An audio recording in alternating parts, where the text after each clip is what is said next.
दोस्तों सजनों तो बेलियो एक नवी गज़ल दे नाल एक बारी फिर हाजिर हाँ।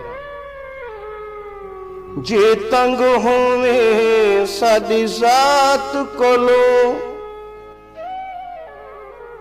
ते साफ दसा तेरी जान छुटे,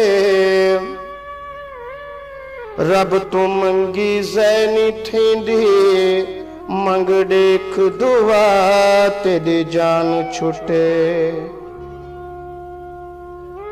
तेको प्यार कितम तेरा मुजरिम हाँ, दे सख्त सजा तेरी जान छुटे। इवें मारना शाकिर किस्ता विच यक मुश्त मुका तेरी जान छुटे। जे तंग होवे साडी जात कोलों ते साफ दसा तेरी जान छुटे।